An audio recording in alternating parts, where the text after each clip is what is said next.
Do you like garlic or do you like onions? I know some people who can tolerate garlics and despise onions, and others who are the opposite. Two unique vegetables. If we take an onion and we chop it or slice it, we see that an onion has layers. You can peel the layers and then you will get to the core. Whereas the garlic, it has cloves. It has clusters.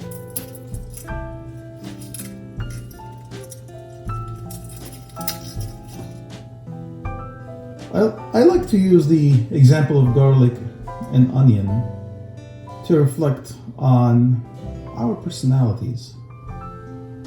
There are two ways of looking at our personalities. One, what I call the onion model, is that when you peel the layers of the onion, you get to the core. Sometimes people say your core is basically who you are. You can cover your core by so many different aspects, traits of your personality, but deep inside is the core.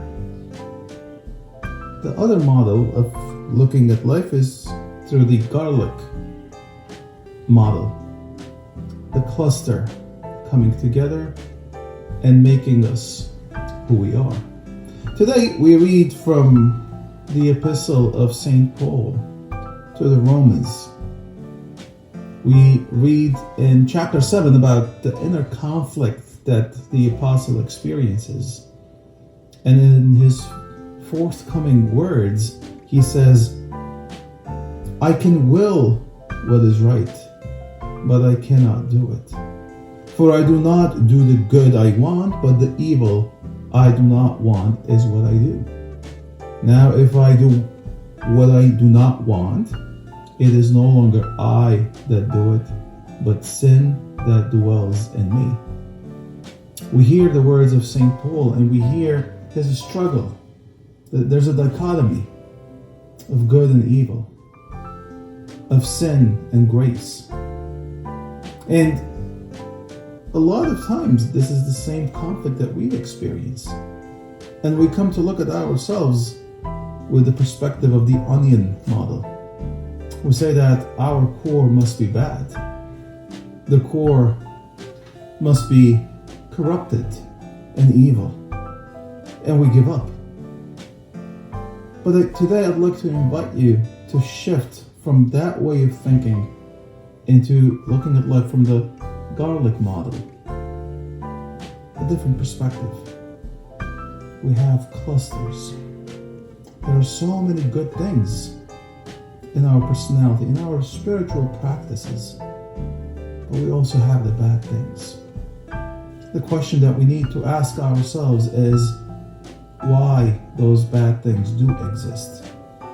What can we do to change them, to eliminate them from our lives? It is that combination of good and bad that forms who we are. But if you don't like the garlic model and you want to stick to the onion model, that's fine too. What I want you to do is to remember that our nature is good.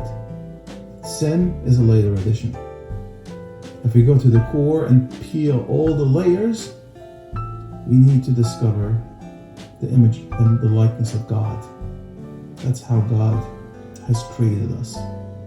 So if you struggle with sin, if you experience a dichotomy in your life, that's perfectly fine. You're not the only one. I'm not the only one. St. Paul, who had a vision of Christ, a major conversion in his life, experienced the same difficulties. The more honest we are about our problems and our spiritual difficulties, the more opportunity we give ourselves to fix our problems. So The onion or the garlic? That's the question today. Enjoy your weekend. By the way, I'm not a chef, and now I have to clean my wife's kitchen. God bless.